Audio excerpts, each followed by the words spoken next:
Hello everyone and welcome to Autumn's Journey. In the last episode, we got a little lovey-dovey stuff kind of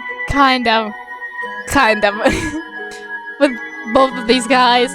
And then we found out we actually got the middle, like, in between ending. We didn't get, route or the route.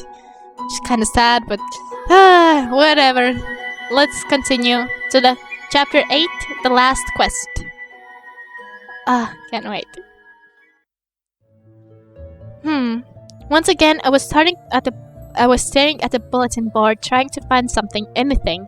I could tell it was nearing the end of a fall because the herb gathering postings were gone, along with the farm help. I want to be a knight before the postings are all requests for shoveling snow. Come on, something, anything. Another battle tournament? No, if I give in to that, Kerr wins. It was then I noticed posting that recruited both knights and knights in training. I hastily snatched it up, almost knocking it down the other post in my rush. Another escort mission. Haven't done that since we left Berry. Merchant Ventures? Name sounds familiar. It's Delvery to Norwell. That's pretty far. Swaying back and forth, I tried to weigh my options. On one hand, it was a good opportunity to mingle with real knights. On the other, it meant leaving Oliver. I wondered whether the boys would be up for another long journey. I reread the posting multiple times before zeroing it on the deadline. Pretty soon. I don't like making snap decisions without Kerr and Wilmar's input first. Maybe if I hurry, I could. The receptionist, who was leaning over with one elbow propped up on the table, raised an eyebrow, amused by my indecisiveness. I showed the posting to her, hoping for a second opinion. What do you think of this? This one. It'll definitely earn you some points towards your graduation to knight status. You're pretty close too, and this is high-ranking request, actually. You know, if you have to accept that posting, you'll most likely be knighted. I slapped my posting down on the counter. Right! Done! She accepted the paper and gave me a smaller note with directions, meaning time and names. Wow, looks like few people accepted this one. Sounds important. Apparently the contents are very, very valuable, hence all of the bodyguards. There was something nagging at me, but the excitement of accepting such a critical task made me giddy. I practically sprinted out of the guild in the direction of gardens, hoping to find Carol and Ilmari there. To Norwell, huh? I don't know, early. Yeah, it's a little out of the way, but it'll be a good experience, and we'll see it in new town. I think they specialize in mining and all that. I'm sure the dragon altar would be impressive. Not that you need to see them anymore, Kerr. I don't care. I don't care either way. Almari, what was the merchant company again? Merchant Ventures. Dark expression flickered across Almari's face. Can we finally answer the question? Is that the same group we escorted when we left Berry? I rubbed my head as I reflected back. Oh, you're right. We did help them before. And are you concerned it'll be dangerous again? Don't worry. There'll be even more bodyguards this time around. However, Elmari was frantically shaking his head as I explained. It's not that. When he escorted that carriage and that box fell, I saw its contents. I'm pretty sure it was dragon remains. Knew it! I knew it, but it was like the feathers kinda doesn't like. Do dragons have feathers? At least in this world, I don't really know, so.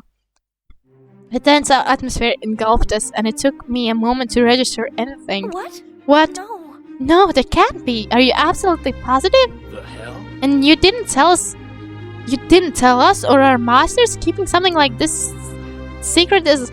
Hear me out. I know I shouldn't have remained quiet about it. At first I thought I was wrong. I've never stumbled upon dragon remains myself, and I'm not that familiar with Kirap his. But the feathers, the bones... Okay. Now I got it. Why there would be feathers. I knew if I reported this to Master Kaya, would both immediately be ordered back, even if I was just guessing, no exceptions. I was selfish. I didn't want the journey to end so abruptly. I'm sorry. My master was right. I wasn't ready to be a representative for dragonkind. If I hope to build a better relationship before seeing our races, I shouldn't disregard acts like this.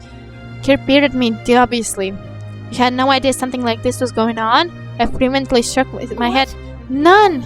I wasn't aware of this at all. I paused, realizing I was treading on a delicate territory. For all implications aside, is there something wrong about possessing dragon remains? Colonel Elmari stared at me as if I uttered a blasphemy in the church. I immediately glanced down in chagrin. No one should be possessing dragon's remains. But he means, when a dragonkind dies, their body eventually returns to Ishtara. Earth dragons become the mountains, areas become the rivers and lakes, which is why we prefer to die in peace where no one can find our remains. It's sacrilegious to disturb them, and any dragonkind that accidentally discovers them will immediately avoid the resting place. I highly doubt that the Heavenkind got a hold of those remains with the Dragonkind's blessing. No, a Dragonkind can't return Ishtar if their remains are disturbed. So those people acquired the remains through further means. Maybe it was an accident? You did say even Dragonkind can stumble upon them. Maybe the merchants had no idea those belonged to a Dragonkind.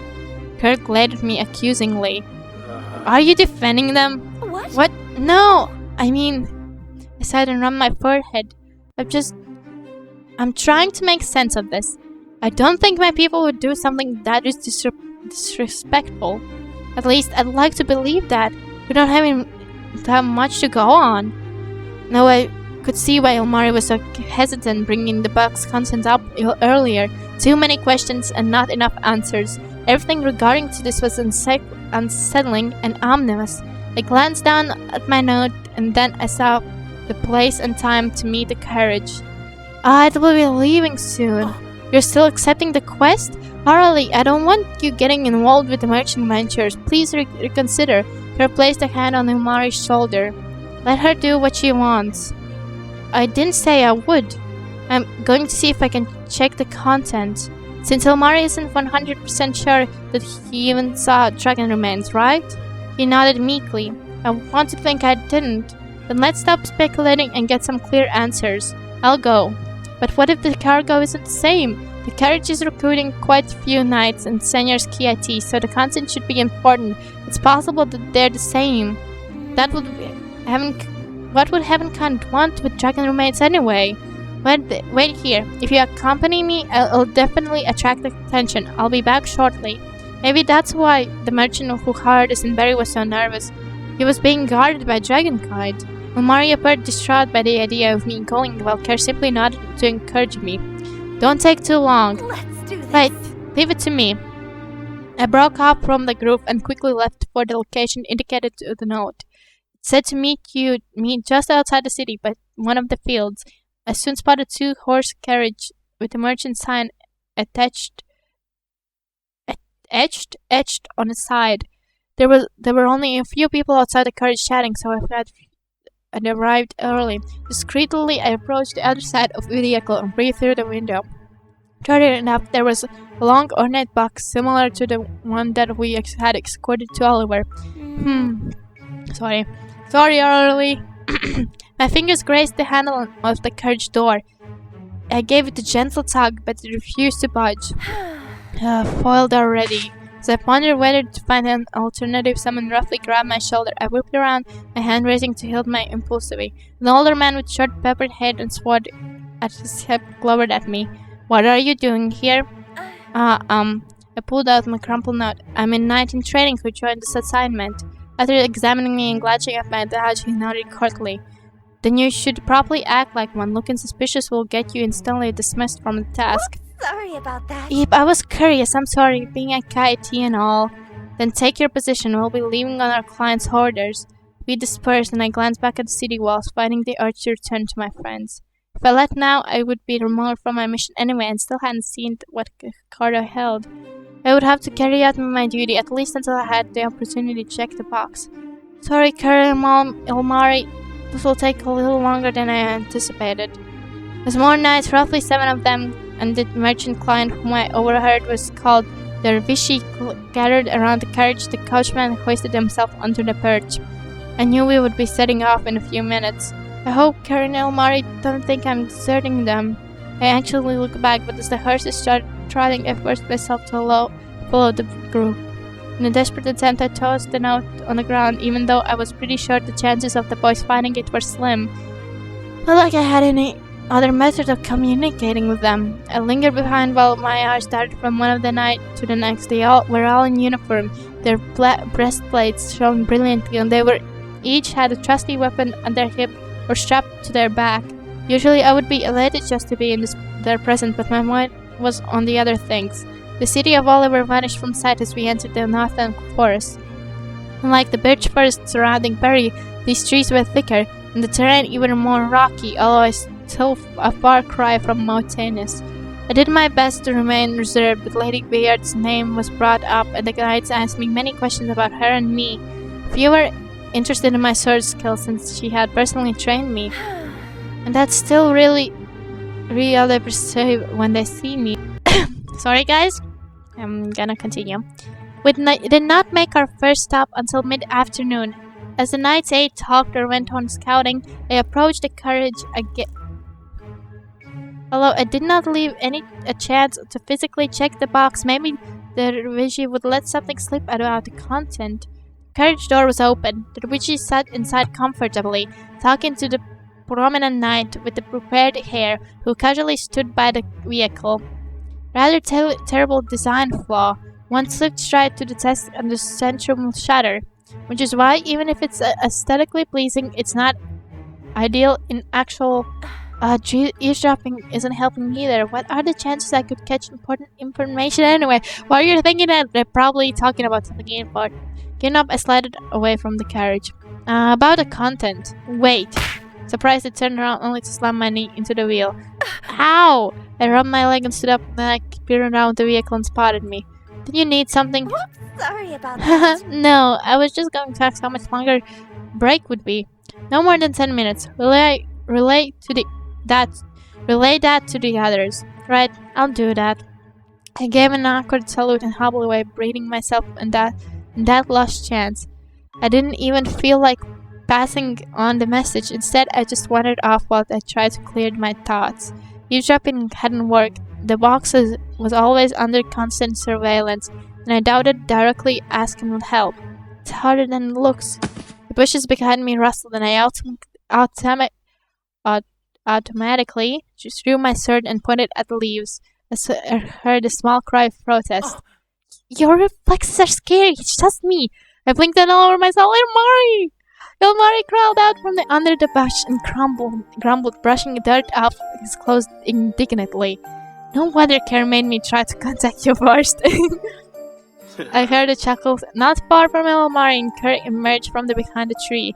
I seated my sword, feeling the tension leave my body. You two, how did you find me? Did you find a note? What? Note? Ilmari glanced at Care, who shrugged.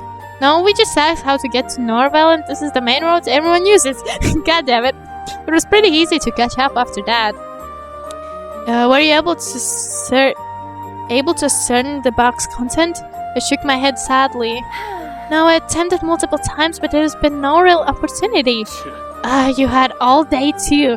Hey, you tried to discreet when surrounded by 9 people, most of them armed. If there was just some sort of distraction, maybe I could... The 3 of us fell silent as we pondered. Bring it. I say we just pose as bandits and confront them.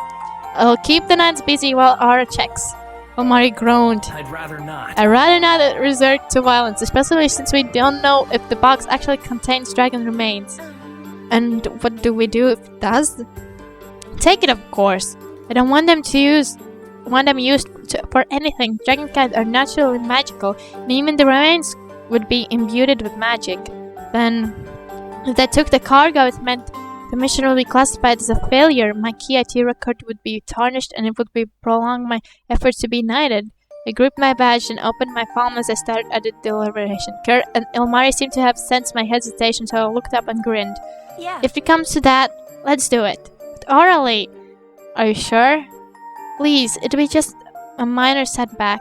I shoved the badge into my pocket. If this is something important to you, and you need to know that I can be relied on. Let's do If the this. contents do contain remains, you can trust me to seize the box. Thank you. Thank you. So, what non-violent distraction do you have in mind? Thing, guys. I'm out of ideas. Thank you, Kerr.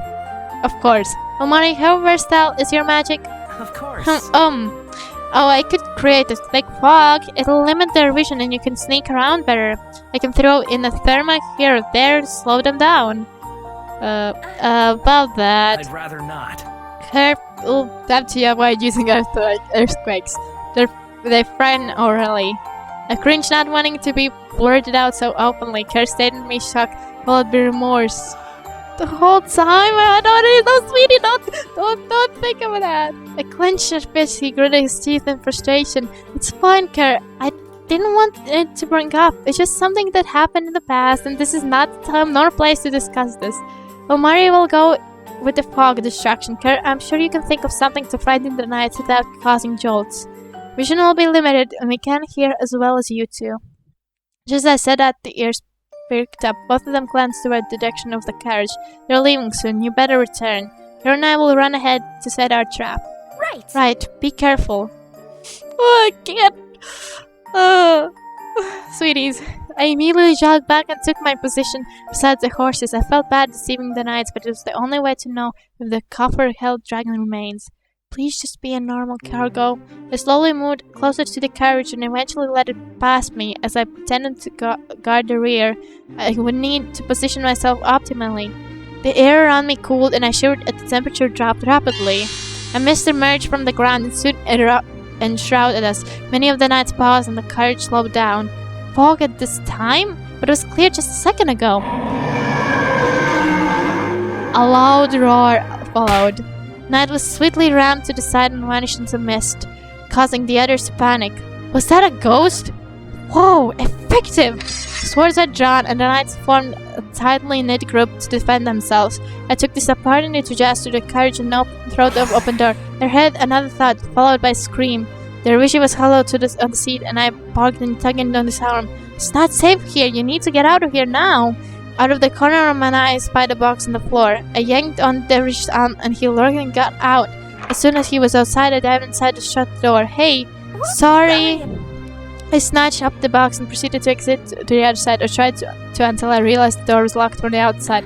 These doors failed again! Infuriated that my plans were being thwarted by wooden barriers, I pushed open the other door, nearly smacking the client in the face as I slipped out. Sorry again! He saw that I had a box and eyes went in outrage.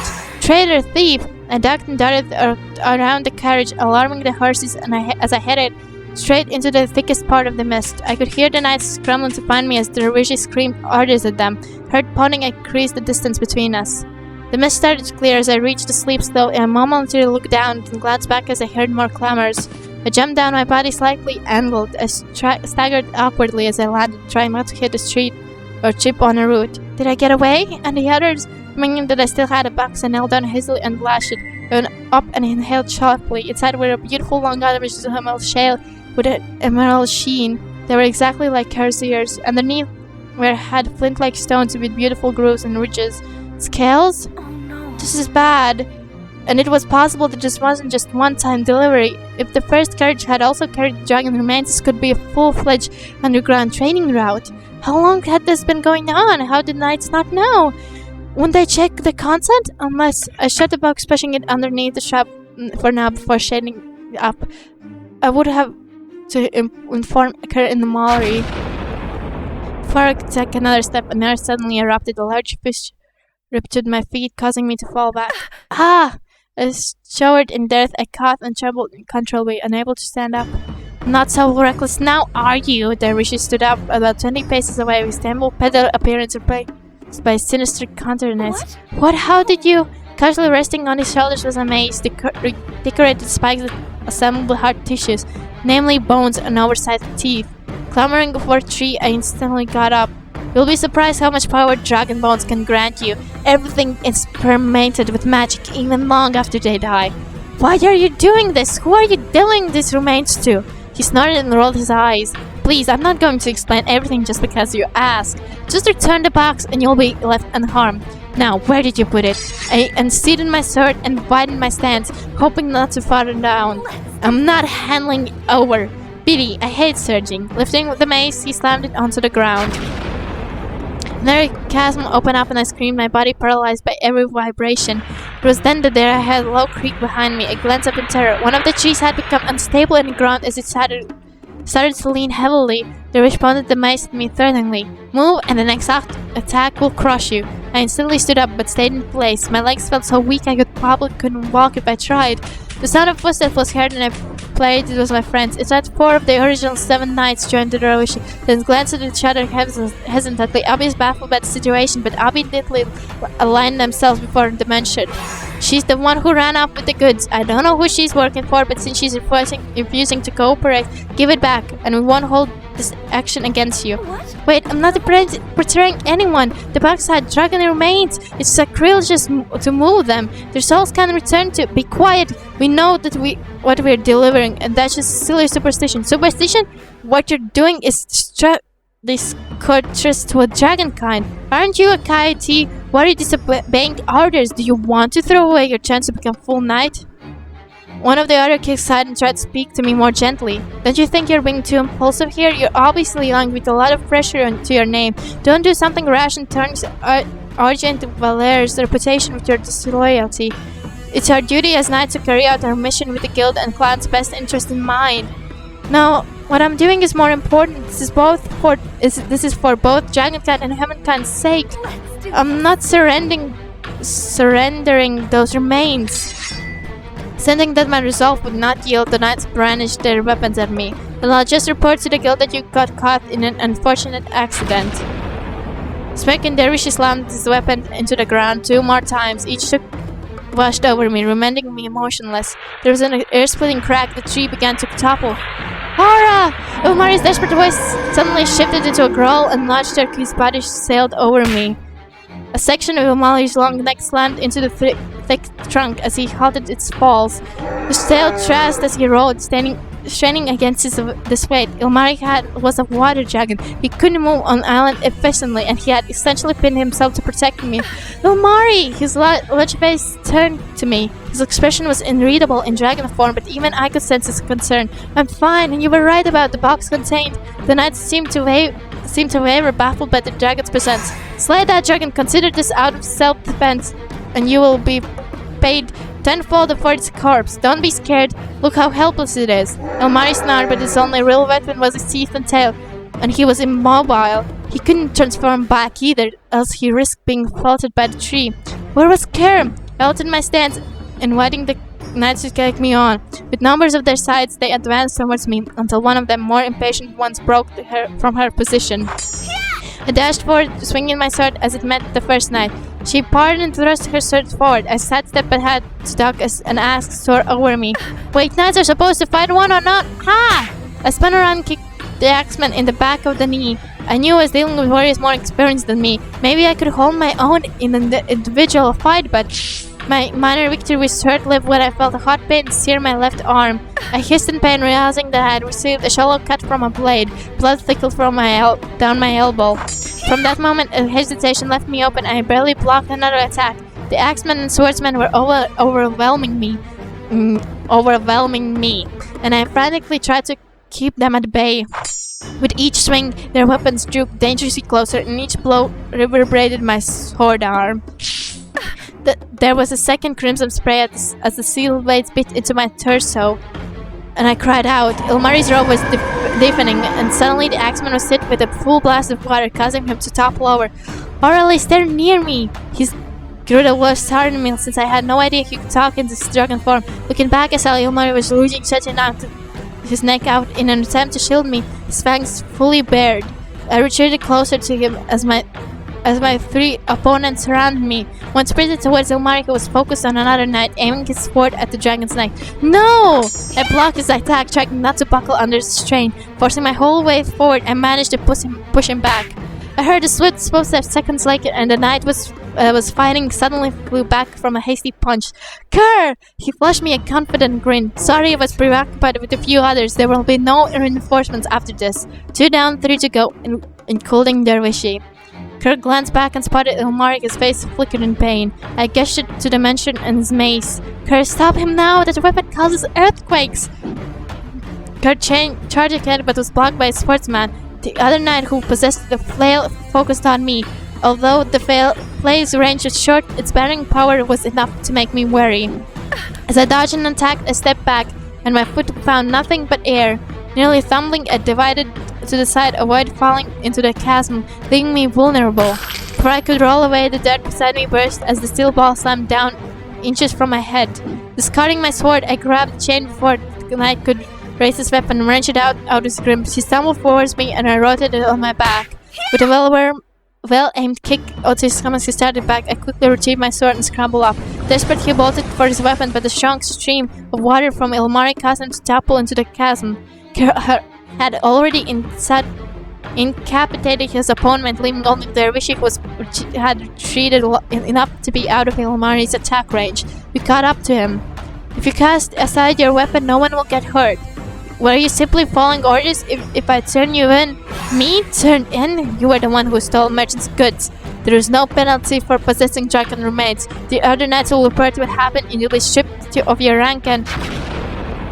He recklessly slammed his mace on the ground and sympathetic to the unconscious and wounded knights around him. Terrified, I dropped my sword, and as I knelt down, resisting the urge to cry out, Ilmari roared as the Chermos caused the tree to break faithfully against his scales. Kerr was unfazed and bounded forward. Before Dervishi could launch another assault, Kerr was first met his cheek. The merchant went flying and his body slammed and tumbled against the hard terrain. On his knees, Dervishi threw a fit and repeatedly pounded the ground with mace. Every strike resounded and increased each thermal's intensity. Stop it! If you keep that up! Kerr was had to leap away before the ground nearly swallowed him up. Deep fissures appeared and split, causing the ground to distort. Loose dirt rained from the steeper slopes. It was as if the entire region was going to liquefy. Like a spider web, the ground around Dervishi suddenly groaned and heaved. I couldn't move. I could only watch helplessly. Wait! The merchant got out and slipped back, but Kirk caught him just before he vanished into the gaping new ravine.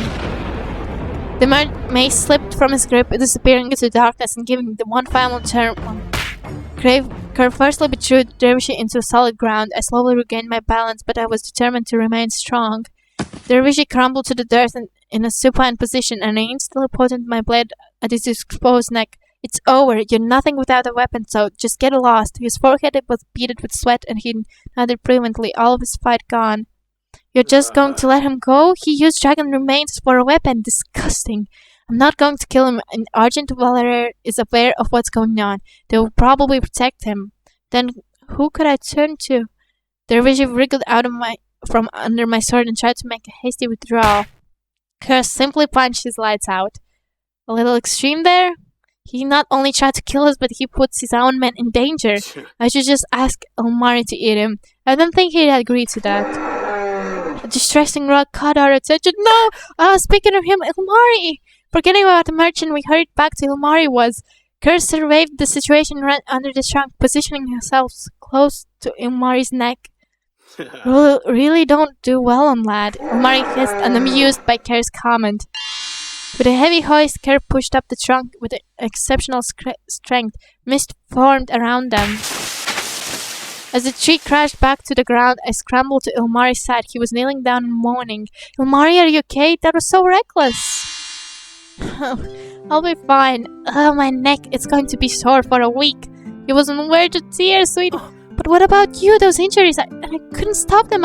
Sobbing, he clung onto me, burying his head into my shoulder. I'm sorry. I'm so sorry. I was useless. That was the best I could do. I patted his back reassuringly.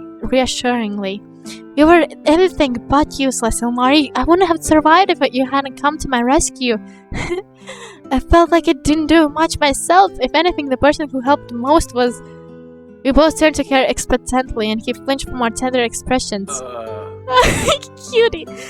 He coughed and gave us a haughty glare, placing his hands on his hips. That's right, I did most of her work. Jeez, both of you are pitiful. Sweetie, don't put your Sundar act on for a little bit. Whoa! Wait, what are you doing? But we both embraced Kerr, refusing to let him escape. Parasites! Aladdin stepped back while Kerr had to apply more force to free himself from Ilmari. Remembering the box, I returned to its hiding spot and pulled it out from under the shrub. I was surprised to manage to make it through with unscathed. Moments later, the other two surrounded me and peered over my shoulder as I unfastened the latch. Earth Dragon. Using our remains for weapons? Let's bury them somewhere away from this battlefield in case they decide to look for them. While Carrie fetched the mace, Ilmari and I walked until we reached the farthest fissure we could find.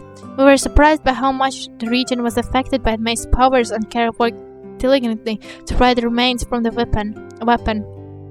He tossed them into the chasm. Picking up the box, he emptied it over one of the fissures. He placed an open palm on the soil, and I stepped back, preparing myself for one of his abilities. The ground trembled slightly as debris and soil was loose enough, filling the section for the rupture. When it was over, I sighed, feeling utterly exhausted. I've had enough earthquakes for one day. I'm completely shaken up. I mustered a weak while Mari groaned. Heavenkind humor is bad. Sweetie, you laughed the first time we talked. Hicker wiped the dirt off his hands. What now? I grabbed my knight in training badge and glanced at it. With a dismissive way, I tossed it to the ground. Both of them were stunned. Are you sure about this? It's something you worked for. I'm sure if you return and explain to the guild. He stopped when he saw me shake my head. No, the Argent Dweller Guild is in on this. I don't want anything to do with them or the knights. Besides, Dervishi had a point. The other knights will revert that what happened, and I have no chance to redeem myself after that betrayal. I'm done. I took a step forward and turned to them so I could address them properly. Let's go home. Besides, I think this is something you should inform your masters about as soon as possible. We can't rely on the guild to build a rapport between Heavenkind and Dragonkind. We'll need another angle. We headed back to the main road, careful of the steep slope and the chasms the fight had created. The carriage was gone, and we saw no other knights. Kerr explained that he had managed to drive them off, which is why it took him a while to come to our rescue. Without my knowing, I started to linger behind the two, my feet dragging slower with each step. But the other two noticed and turned worryingly. Are you okay? Hara? I chuckled, trying to reassure them, but the tears appeared anyway. Yeah. I'm fine. If anything, I feel like a huge burden was lifted off my shoulders. It still hurts. I wanted to be a knight for years, and now I'm accepting like it'll never happen. I worked so hard. My shoulders shuddered and I covered my face, feeling pathetic and worthless. I sensed someone standing before me and glanced up. Kerr glowered and impressed. He gave me a light smack on the forehead. How? What was that for? Kerr. I rubbed my spine indignantly. Didn't I tell you this before? That it's just a title? Yeah. Well, yeah. Knights are supposed to help those in need. I think a certain someone has already been a knight for a while, in spirit anyway. And in the end, you did the right thing. I can't thank you enough. Thanks. Thanks. As we talked, I expressed concern over being sought out, and the others reassured me that nothing like that would happen. I didn't uncover a potentially unsettling activity that would need to be confronted after all. They would seek protection from the other dragons who watch over Barry, and my heart sank when they avoided the notion that they would be the ones guarding. I guess they still had amends to make.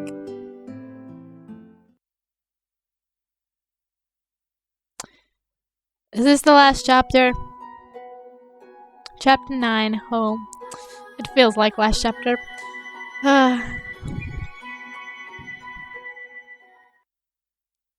Fortunately, we did not remain long in Oliver. We were able to find a Berry resident who had delivered the last of his cargo to the city, and he offered to give us a ride back. We took it easy as we relaxed on the back of the wagon. I was still emotionally fatigued, but did my best to remain engaged in conversations, especially since it now tackled more sensitive issues. The wagon ride was smooth, but whenever a jolt or bump happened, I would steer or bolt upward. However, I was able to have a nice nap for a little while. My eyelids fluttered as I heard Mari and Kerr's voice dripped in and out. Bring it up to Master Arcelio. It's about time the Kiripis look beyond Skylands. Annoying. Good luck getting them involved, pompous dragonkind. What really concerns me is how Heavenkind even found Kiripis' remains. They shouldn't have any means of accessing them. Leave it to me. I'll see if Master Bedros will arrange the meeting. Right, and I'll have to break this to Master Kaya gently. She'll be even more reluctant getting involved. I can imagine her reaction. Oh my, this is why you shouldn't interact with Heavenkind. The high-pitched voice caused Mari to burst out laughing. She doesn't sound... Okay, she does. You're more observant than I thought. I heard an expressive groan. Because she's always with Master Petros and I'm stuck listening to her uptight. You're up. Planning to sleep the whole afternoon away? I yawned, rubbing my eyes as I surveyed our location. We were passing through the birch forest near Berry, and I was situated between Ilmari and Kerr, their shoulders grazing mine. Yeah. Yeah, I'm up. What were you two discussing? Well... Just a lot of stuff we had to do once we'd return. Sooner the better. His face fell as he had said that, but he first smiled to reassure me. And Kerr was entertaining me with his imitations. I wasn't even trying, but I could probably do it better than Aura. I thought back on the scene in the forest when I poked fun at them during a meal.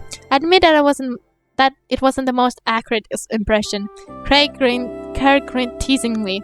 I'm Orly from Berry. I let my sword do the talking. Ow! He elbowed him and grumbled. I deny all that. Ilmari found the whole thing amusing. Me, imitate me! Kernain stayed smirk. I have a question. Another question. I do not ask that many questions. Do I? Ilmari, that was another. Ah! The ring bumped abruptly and I bolted upright, clutching my chest to squeal my reaction. Whoa. Aura? Are you okay? I could feel my friends hovering nearby. As I felt my heart calm down, I sank back into my original position between them. I mustered a strange smile. I'm okay, just startled. I hope you don't mind me asking, where did this fear of earthquakes originate, huh? I'm sorry. Sorry to pry, you don't have to answer if you don't want to. It would have helped if I'd known sooner. I didn't even notice. It's alright, it's not usually brought up since it's rare for me to get caught in earthquakes or tremors.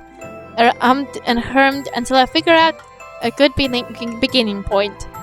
It started when I was younger, my family lived in Oliver. I would follow my mom everywhere when she did her patrols or visited different places. Now that I think about it, although some parts were still hazy, I recalled being thrilled because I was going somewhere that had lots of knights. Their brilliant armor, their beautiful shining blades, and how they dragged its wooden sword accurately and round. I was at the academy. It was being expanded upon, and some parts were in the middle of renovation. I ran off somewhere. I think I wanted to find the armor room or something. Anyway, that's when the earthquake hit. Not sure. I don't remember much, just everything seemed to collapse around me. After that, I couldn't ride in carriages or even enter a large building without crying. Mom decided it was better for us to move away from Oliver and the memories associated with it. It took a long time, but eventually I got over certain fears. I focused on my night training, hoping to be stronger. Of course, my mom wouldn't send me to the academy. She has always been averse to night academies for other reasons, but my well-being definitely was one of them. Wow, this is the first time I have ever told people the story. Aren't you too lucky? No, I really appreciate it. I'm glad you trust us enough to tell us. As an earth dragon, though, I can't stand for it. What? He gave a wry grin. Leave it to me. You got over some fears. If you like, I can help you get over this earthquake one. No, that won't be necessary. You sure? I'm certain if I deliver small tremors, your body will eventually get used to it. Think of it as a cure. What? That's terrible. That won't help me at all. What would you call that torment anyway? There was an awkward pause before Ilmari spoke up. Shock treatment? Damn it! I groaned and shook my head, yet I couldn't help but chuckle at his feeble pun. Congratulations, Ilmari. You have mastered Heavenkind humor and everything there is to know about our culture. There is nothing more to teach you. Kirk glanced between us quizzingly, as if determined to figure out the pattern. I don't know. I felt the delivery was a little rocky. I don't know. Ilmari burst out laughing. I could only quack at Kirk, who seemed pleased at his own joke. I made a cross with my arms, banning puns. As we pestered each other relentlessly, I slumped down and glanced up to the sky, wondering when these interactions had become second nature and routine. And it was all coming to an end. Not that we could help it, they had amends to make for running away. And now that we'd uncovered something rather disquieting, they had to return and report to their masters. Once we reached Berry, the driver was kind enough to wheel us directly outside my family home. I eagerly hopped off the wagon. It was evening, and I could see light form within my house. I had barely touched the Norma when the instruments flew up and my mother hugged me tightly. Mom! For a moment I couldn't breathe because she was embracing me so tightly. She finally grew over. She grabbed my shoulders and examined me. You're home! Congratulations on saving the world! Mom, I didn't do anything that amazing. Did you become a knight? Are you happy? Yeah. Yeah, I'm glad I went. She hugged me the second time. That's what the mother really wants to hear. She glanced up. Come in. We were going to have dinner already in a bit. We probably are starving. Your dad's currently preparing some warm apple cider.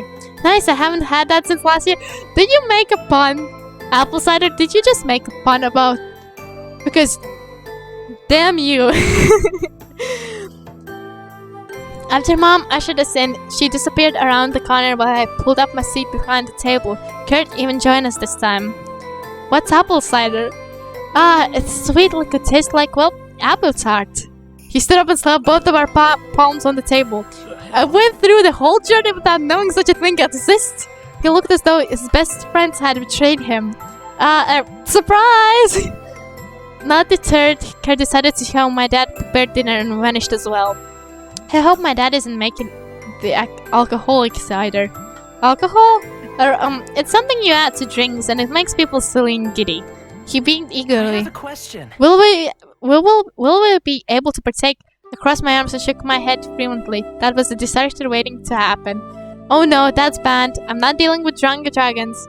Ilmari looked completely baffled, but inquired no further thanks to my unwavering expression. Regular cider will suffice. Promise. We had a festival meal along with the toast to our journey and the bonds it had forged. We excitedly told our stories, careful to add the more sensitive discoveries, so we did not want to cause unnecessary concern. My sides had never heard so much from laughing before, and my mouth ached from grinning all the time. However, each sip of cider seemed to lose its sweetness whenever I thought about tomorrow. They would leave in the morning. When the dinner was concluded, I urged my friends to get some fresh air since I would help with the cleanup. They would probably want some time to themselves to reflect or visit the location anyway. I trooped up to my room and laid my bag out. Everything felt so familiar and welcoming, like I had never left. Sensing the sort of routine, I snatched up my blanket to use a shawl. Might as well. This would be probably the last time to meet them like this. Ilmari was settled by one of the apple trees, its orange leaves visible even in the dark. Instead of waiting for me to sit down, he got up eagerly and approached me. Thank you. Thanks for coming out to see me. I wasn't sure if I should bother you at your house. I wouldn't have minded. Soaking in the scenery one last time? Yes, I love it here. I'm not sure when I'll be allowed to visit another Heavenkind town again. I couldn't hide my dejected expression. Ilmari fidgeted anxiously. Without warning, Ilmari embraced me tightly. I'm really going to miss you. I wanted this journey to go on forever. Same here, Ilmari. How long will you be gone for? You'll be allowed to visit the Leeds, right? I'll do everything I can. I'm going to see if I can encourage writing and recording in Dragonkind culture. I'll probably lessen the roles of knowledge keepers somewhat, but then it will allow us more freedom. We'll let go, and his hand still clutching my shoulders. Ilmari, it sounds like you're going to change the system. Of course. It won't happen overnight, of course, but I'll be sure to promote more Heavenkind and Dragonkind interaction. If you keep your reading lessons, I promise I'll write letters to you. I'm not even sure how they'll arrive to where you are. I'm guessing you don't have an address. What? An address? His lips quivered and he hugged me again. This is so unfair. You still have so much to teach me about Heavenkind, about you. I know. Believe me, I feel the same way. I rubbed his back comfortably, letting my finger comb through his hair. I devoted my memory to the form of his figure in our embrace. Nothing more needed to be said, and we remained in a hug for a few more minutes.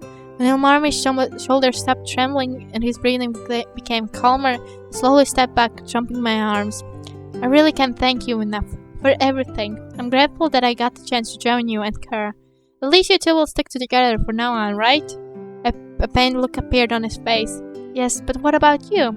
I'll be fine. I'll keep myself busy. You won't be the only one with your hands full. That reminds me, where's Kerr? I need to say goodnight to him too.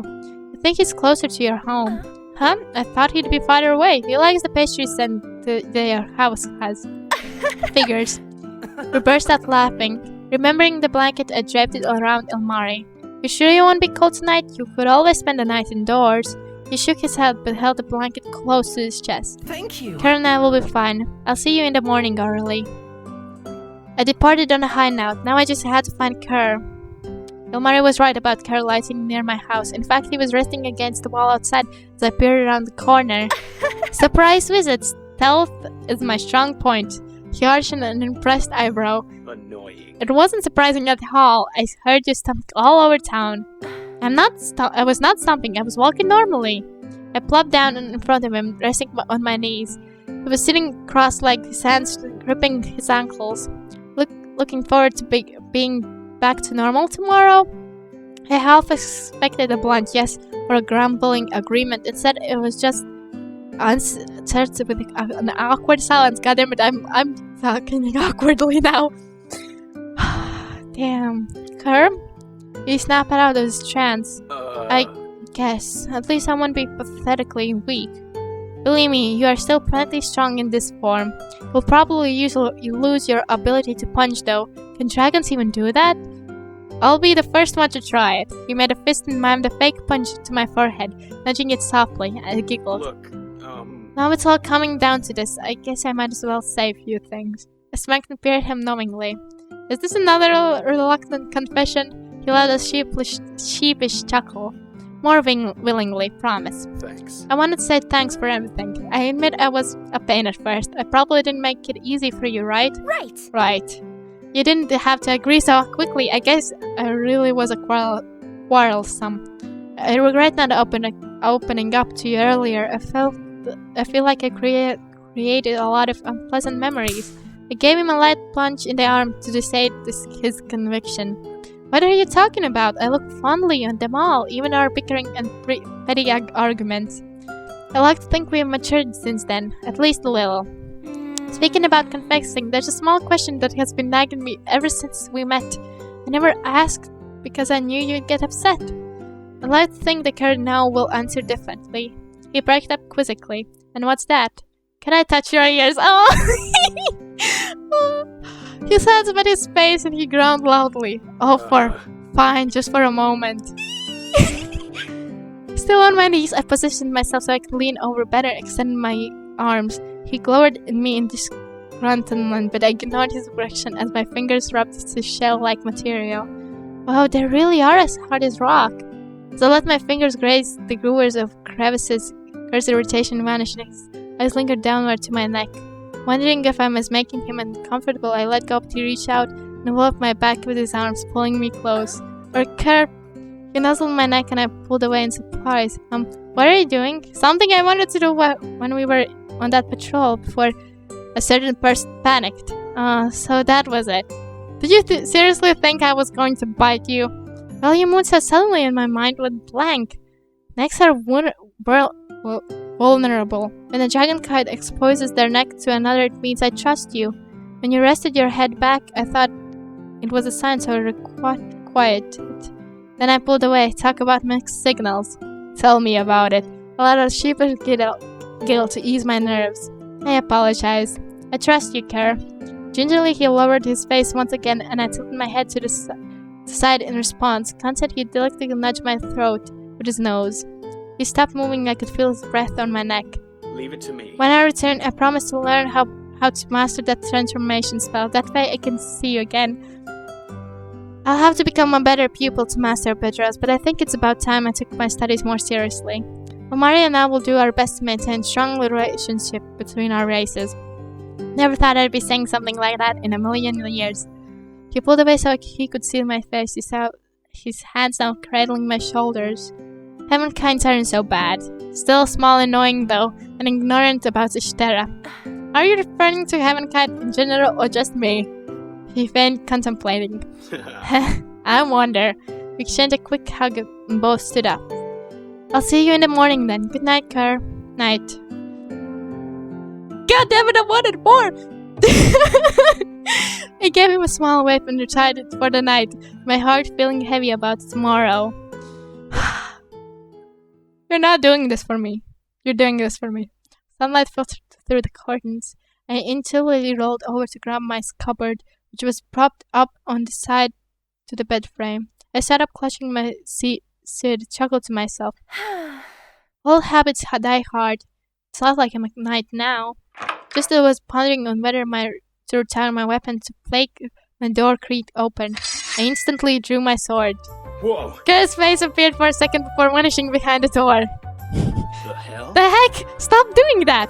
You're supposed to knock before you enter a girl's room. I sat and seated my sword before attaching it to my belt. Then I opened the door.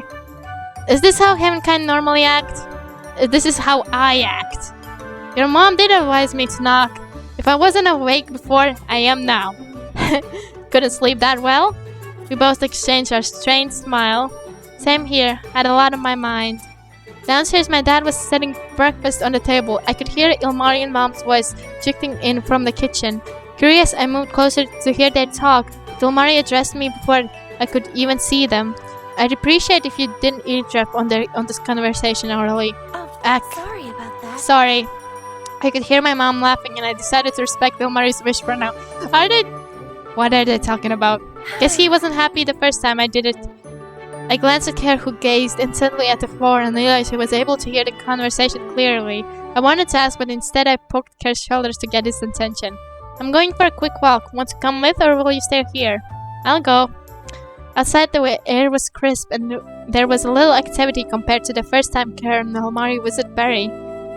After spending all that time in Oliver, I had no idea I would miss my hometown that gladly. What will you do when you get back, besides being a good student to Master Bedros?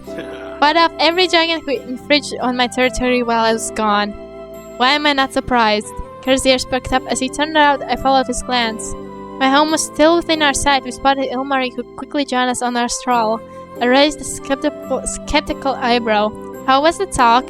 He mustered up an apologetic smile to appease me. About that, Kerr and Ilmari exchanged looks. I told your mom about everything, about what happened with Merchant Ventures. I gave it and waved my arm in disapproval. You what? I didn't want to cause her any worry. I'm sorry. I know. However, your concern is valid about Urgent Valerie searching for you after what happened. Your actions will likely be reported. We don't know who the merchant was working for. Bah, if we just had Ilmari eat him, that would have solved everything. Wait, you wanted me to do that? No, that would have made it worse for sure. We were fortunate no one was seriously hurt in that skirmish. I wish we'd handled it better, but the guild was aware of the cargo, and so I'd still be treated as a thief. Did this happen because they were ignorant about your ways? Should I notify a council member? I ruffled my hair, feeling my mind getting muddled up. Try not to overthink this. There's too many unanswered questions. I think the best method is to directly talk to one of the wise dragons for now. I promise. You already done so much for us. Let us return the favor. We'll take care of it. You probably won't be much help at this point anyway. Kerr? No, Kerr's right. I don't have much influence, and I'm definitely expelled from the guild. I doubt I could become a knight now. The guild was visible in their faces. I'm sorry. We should have come up with a different plan. If Kerr and I had seized the contents instead of you, wouldn't have minded taking the blame. I reassuringly raised my palms and waved them. It's good. There will always be freelance work in Barry, and I can make an honest living as a mercenary. I might talk to Mom about me overseeing more escort missions. And I'll be sure to check the cargo from now on. And you're okay with this? I noted the bitterness in his tone. Huh? Just doing mental tasks after giving up your first dream? You can do better than this, Aura. Well, I'd like to assist you guys, but you said I wouldn't be much help.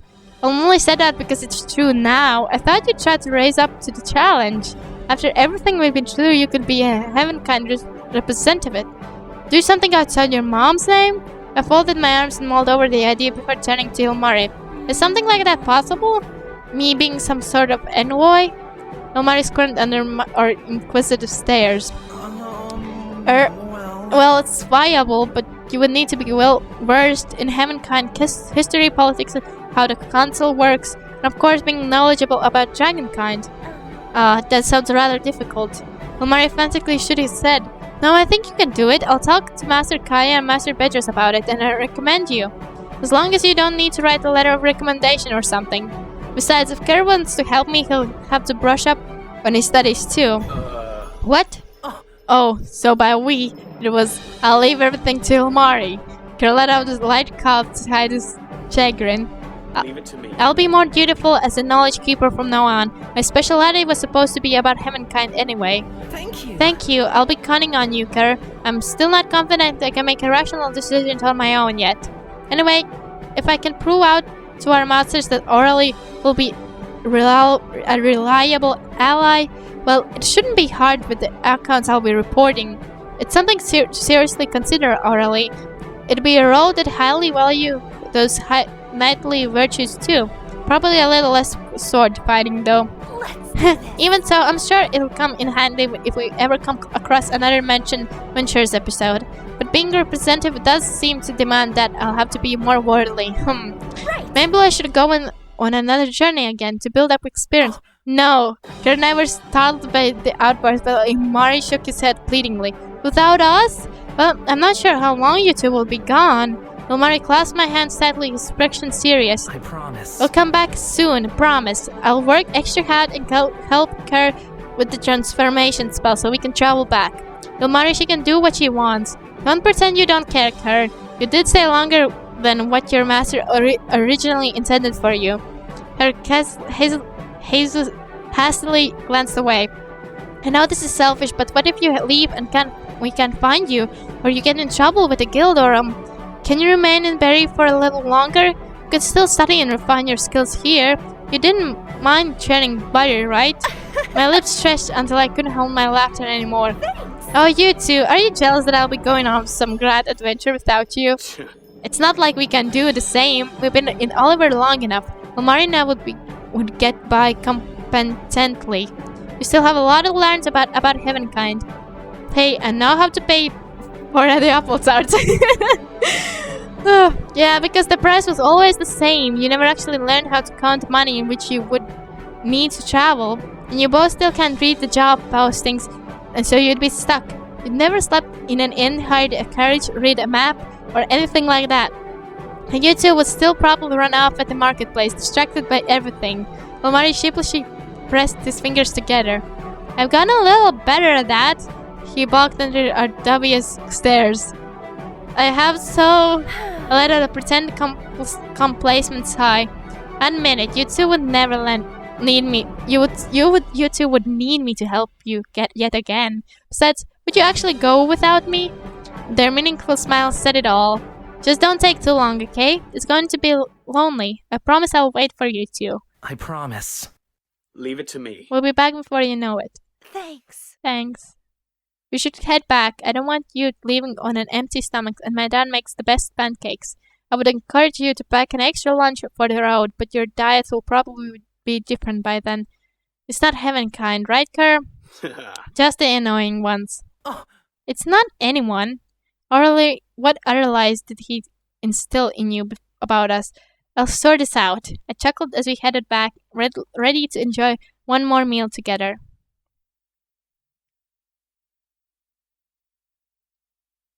I present these offerings to pray for a safe trip and...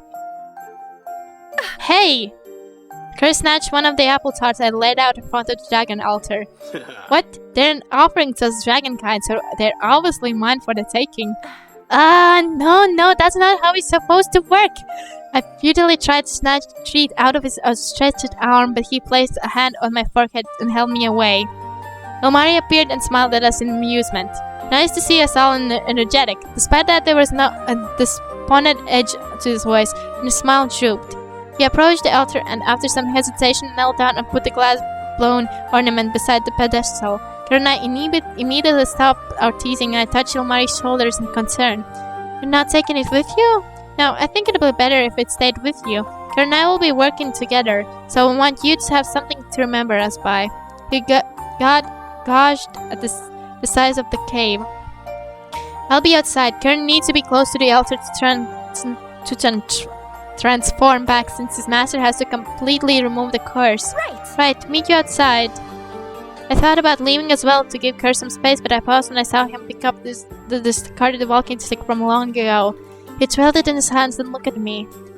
This brings back a lot of memories. He poked me with it. I shielded myself with exposed palms. Hey, beat me with that and I'll confiscate it. He laughed and turned it sideways as they presented it to me. I hugged the stick close before popping it against the altar besides Ilmari's blue ornament. Besides the missing apple tart, I hoped it was a satisfying offer to the wise dragons. I stepped back, lingering close to the cave wall. Kirill leaned down and glimpsed my position. You need to move back. Right. Oh, right. I shuffled back a few paces. Farther. Here? No, farther. Now you're just icing with me. Have you ever seen a nurse dragon before? Just you and your heavenkind sized. Which is not an accurate representation, as you'll see in a minute. I was practically hanging the cave at the corner, expecting a flash. I shielded my eyes and slightly averted them. I could hear some mumbling, but I was too far away to comprehend it. As predicted, Kerr was engulfed in a bright light which expanded and took shape before materializing into its true form. Damn! Damn! Unlike the little and serpent-like water dragon, the earth dragon was bulky with powerful limbs and folded wings, overlapping armor that had run down from its neck to the end of its tail. It had rock-like just protruding from its elbows and knees. I gaped and cautiously took a step forward. The ears and earthy tones reminded me of Kerr, but I'd underestimate how fearsome he would appear in his true body. Kerr? He took a step, his large weight causing the cave to tremble. I immediately grasped the wall, not wanting to pitifully kneel down in fear. His large eyes widened. His next step was more cautious, like a cat getting ready to pounce. I know. Tremors aside, I could still take you in on a fair fight. A proud snort was heard, and his head loomed over me before lowering. I'd like to see you try. His voice was deeper, with a natural growl to it, but it was definitely Kerr. Kerr nudged me with the snout, and I took an unstable step back. Easy there, Sally, we can't grapple on the grass playfully anymore. Come on, Ilmari's waiting. Once we strolled outside, Ilmari was waiting patiently and quickly approached me before eyeing Kerr. Ready to go? I mustered a small smile. Yeah, I'll see you two off as well. It will be nice to walk until we reach the river. Kerr, why don't you give us a ride? Kerr flapped his wings indignantly. Alright, your teasing is rubbing off on him. I was actually thinking the same thing. Can you fly me at least, please? He folded his wings and grumbled, expanding a claw in the dirt. Unless there's a mountain top I can glide off of, my wings are pretty much useless. I gave Kerr a blank stare as I slowly registered the news and couldn't hide my disappointment. Aww. What do you expect from an earth dragon? It was like expecting Ilmari to walk on land. Hey! At least I can move around in this form, you on the other hand. I started laughing. At first it was simply a giggle, but it soon grew into a full chuckle. I don't think it was purely from the antics, as I realized that my eyes were moist and I blinked it away. I'm really going to miss this. I wanted to ask for them to stay, question whether they really had to go back, but I knew it was hard for them too. When I reached the river, Ilmari took a few reluctant steps forward before he twirled around and hugged me close. Thank you. Thank you for everything, Arlie. I promise we'll see you again. I'll help train Kerr so he can transform on his own as well. Is it a difficult spell? Ilmari Loadside explained everything, and he eyed Kerr warily. We dropped our arms and parted from our embrace. It'll take time. From now, we have to explain the full situation to our masters, which will most definitely strain the relationships between Dragonkind and Heavenkind. Kerr hissed and fluttered his wings. What a hassle. But it's something they should be made aware of now, before the situation potentially gets worse, or else there will be a real tensions to worry about. Yeah, that makes sense. I jabbed my chest with a thumb. I'll be busy providing services to traveling merchants passing through the barrier for now. I'll make sure all shipments going in and out are verified. Not as glamorous as knighthood, but I think it's important. I'll definitely consider that as a representative role too. Let's do Now this. get going, you're obviously stalling. I backed away, giving Ilmari some room. The mist enveloped him, and a large shape stretched and loomed before me, followed by a splash. When the fog had evaporated, Ilmari's neck and head were still visible from above the water. A thought occurred to me, and I motioned Kerr to lower his ears. "Hey, Kerr, do me a favor." I reached up and patted his muzzle. "Give Ilmari his beach back." His nostrils flared, but he made a small jerking motion with his head that resembled a nod. Thanks. "Good. If you do, I promise to visit you both, somehow." Like a puppy demanding attention, Ilmari nudged my shoulders with his snout until I turned and patted it as well. "Play nice, you two. We'll be fine. Take care, Harley." Satisfied, Ilmari retreated into the river where Kerr began walking upstream. I was surprised Kerr didn't vocalize a goodbye. However, he glanced back momentarily and smiled to myself. He didn't handle partings that well. "Take care, Kerr, Ilmari. Damn it." I fought the urge to run along with them, and instead waved them frequently until they disappeared from sight. Knowing I would break down sobbing if I continued to stand there, I returned to the cave. I smiled wistfully as I picked up the glass ornament and the crude walking stick. Once I had arranged them in front of the dragon statue, I made a prayer to the altar. Not sure if this communication works between anyone or just between Dragonkite. I should have asked. How silly of me. But please take care of these two for me. They're both important to me, and it'll be lonely without them. I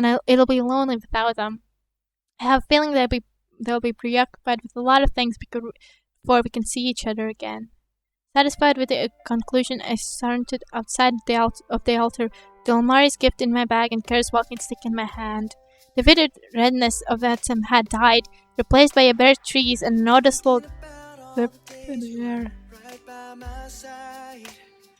I don't want to Do you hear this song? I don't want to. The heaviness I had felt in my heart disappeared, displaced by strong buoyancy. I knew I would see Colonel Ilmari again, but for now, Right. I have to finish my patrol first. Never thought I actually missed those.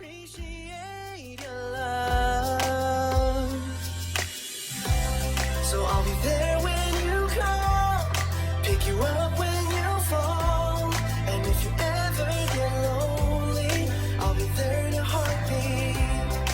This song is for you, for everything we've been through. It's been so long overdue. I just wanna say thank you. Been traveling this road for so long, we're still going strong. 'Cause without you here, I'd be nothing, nothing at all. Even when times were bad, you believed in me, and now I'm standing tall. And I just wanna thank you for sticking through it all. I just wanna show you how much I appreciate your love. So I'll be there when you call, pick you up when you fall, and if you ever get lonely, I'll be there to heartbeat.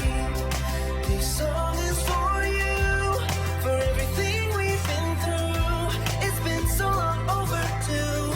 I just wanna say thank you. I know it's not easy, but you were there from the start. I'll take the kindness you've shown me, share the love and the strength, pay it forward, be all we can be. So I'll be there when you call, pick you up when you fall, and if you ever get lonely, I'll be there to heartbeat. This song is for you, for everything we've been through. It's been so long overdue. I just wanna say thank you. So I'll be there when you come, pick you up when you fall, and if you ever get lonely, I'll be there to heartbeat.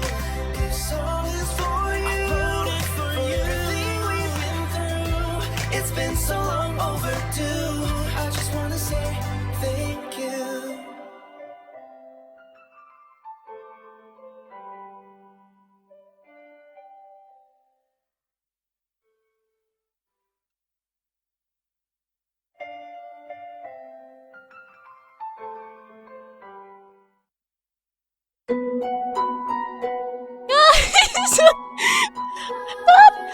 That was the end!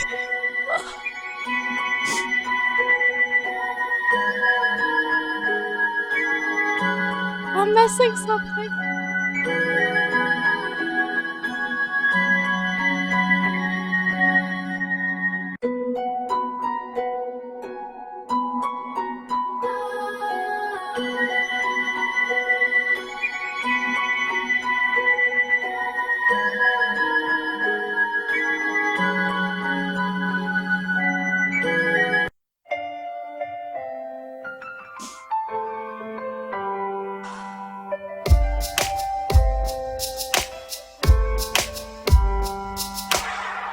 Been thinking about all the days you were right by my side.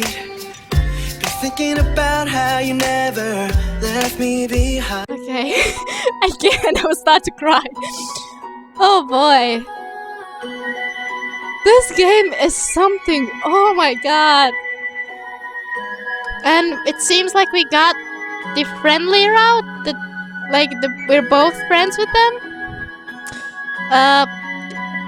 If you guys want to see more, like if you guys want to see me play the other like endings, I don't know if there are other endings, like if they're that meaningful or not.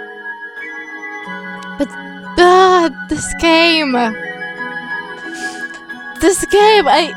the last song, like the ending song, just really hit me, and I don't know. God damn it! I didn't think I would cry over this game this soon. This was such an amazing experience, and if you guys want to actually play the other games, if you want to like support them, you can, like I said, donate them. Damn, I'm definitely not ready for this. Holy moly! So, like I said, you can donate, and you'll also get a digital art book with them, which is amazing. This has been a really amazing adventure, and I probably will record the other endings if I will see in like other choices. I will see if there's something changed in them. But this definitely was a really good choice, and this was an amazing game. I really loved it, and I hope you guys loved it too. And as always, I will see you anytime soon. Bye.